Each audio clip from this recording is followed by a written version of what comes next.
Emily, thank you for joining us. Just want to talk to you briefly about your keynote speech a second ago, and you're talking about the essay/manifesto that you co-authored last year, and post-industrial journalism. And one of the points that you highlight in your speech is how there has to be a reversal on the roles between the institutions, news organizations, and journalists. Can you tell me a little bit more about what you mean by that and what the situation has to be now?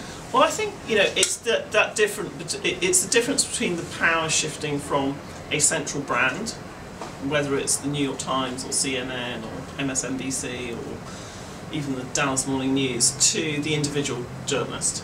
And it's not surprising to most people, because through Twitter, Facebook, networks now, you obviously relate to and identify individual journalists as part of that coverage and conversation of news. It's how people discuss and exchange information, so journalists will be in that layer. It means that sort of institutions are still important, really important, maybe even more important than they were in the past, but they have to work in a different way. They have to say, kind of the work of the individual journalist and what you can do with the tools and your ability to tell stories in different ways, has to be something that they accommodate, rather than saying, right, we want 600 words from you by 4 o'clock in the afternoon, it must be written always in this style, it must always be in the third person, you're just a byline, or maybe not even a byline sometimes. That world is kind of going away, because people want instant information, they want it to be trustworthy, they want to know where it's come from, they want to know who's telling it to them. And personal connection is stronger in those, we know that. We know that when you share something, if I share something with you on Facebook, you're much more likely to read it and look at it than if you get it just off a kind of an anonymised feed. If you know the person who's sending you the information. And the same is true for journalists. So I think that's the most simple way of describing that inversion. Great. Now, the one thing that you mentioned that was that caught my attention was your comparison to a new way journalists have to organize themselves, probably compared to the studio model. Yes. And I'm thinking of outfits like in photojournalism specifically, you already have a journalist banding together to work as their own independent entity. Yes.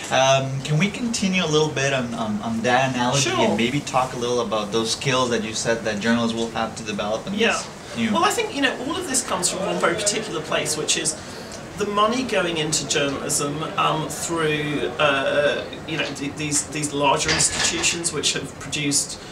Usually we're talking about the print industry, but maybe increasingly it will also be sort of television network news. Those revenues are coming down, we know that. And we don't see the possibility that they will go up. So even if you wanted to remain the same, you can't. So there are two things there. First of all, how do you use all the available technology to get rid of your infrastructure costs? And secondly, how do you maximise the value of your journalists? And really, to be able to do that, you have to have a highly flexible approach to your workflow and to what you produce and how often you can change that. It's not, you can't now say, well, look, we've built a printing press and we're going to produce a paper that looks like this and it's going to be like that for the next 10 years, and then we might change the design and then it'll be the same for the next 10 years. So if you're going to let people, whether they're editors or photographers or reporters or developers and coders, exercise power within that, you can't really put them in fixed structures around fixed products. They have to be able to work in a more flexible way. And also, you probably won't be able to pay them in the same way that you could, or give them the expectancy of a long career. And your example of photographers already doing that is a really good one, because of course photographers came under pressure earlier in some ways than writers did, that actually kind of newspapers started laying off photographers a long time before they started looking at kind of getting rid of reporters and reconfiguring the newsroom.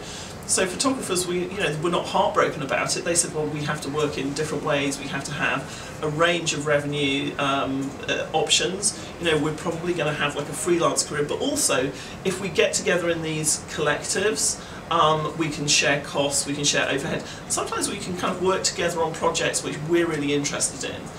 While we're paying the bills with kind of like other work over here.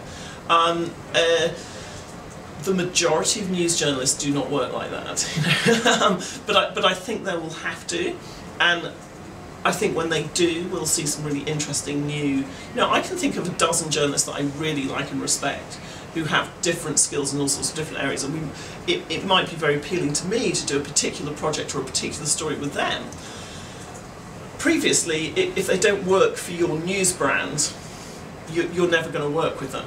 Now you can just decide that you're all going to get together and produce something, by yourselves or as a collective, and that, that's where better work is going to come from. I think that's what I mean about this, studio model, or more the sort of, your job then as an institution is to provide support for networks of talents and skills which you don't necessarily own in the same way, but you might be able to kind of like help them manage their careers. You might be able to use some of what they do as your branded content, but that relationship will be on a kind of a looser tie.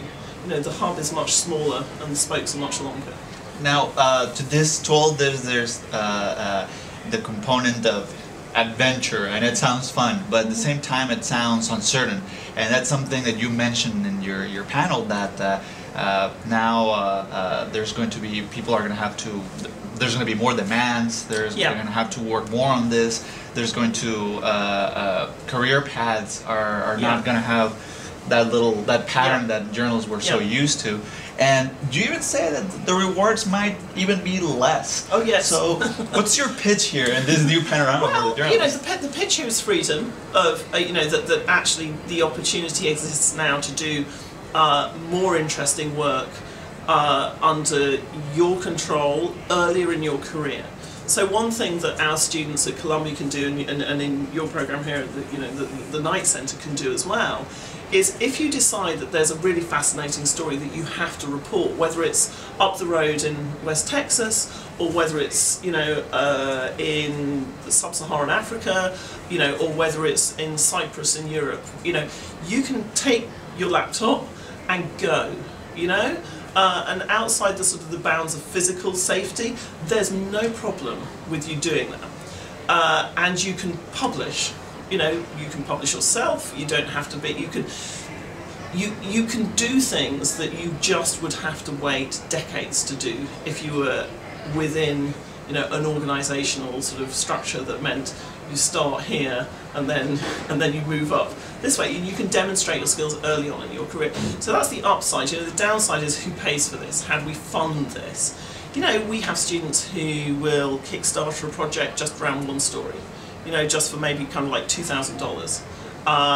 We have people who will get bits of funding from different places, whether it's someone like Omidyar or Knight or the Ford Foundation, just around projects that they think are really interesting. This is where I think, this idea of the entrepreneurial journalist, which, Jeff Jarvis, who's doing great work at CUNY, has sort of championed. And it's always been oriented in the past towards profit-seeking models for news. I don't think that it's always going to be profitable.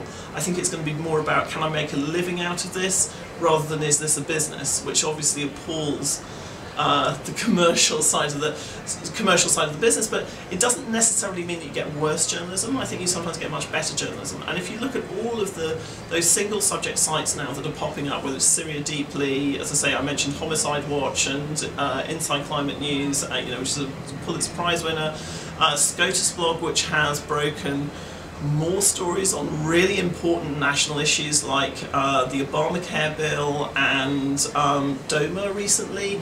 15 minutes after the Obamacare ruling came out of the Supreme Court, SCOTUS blog had 1 million visitors because they were the most reliable source of news on that.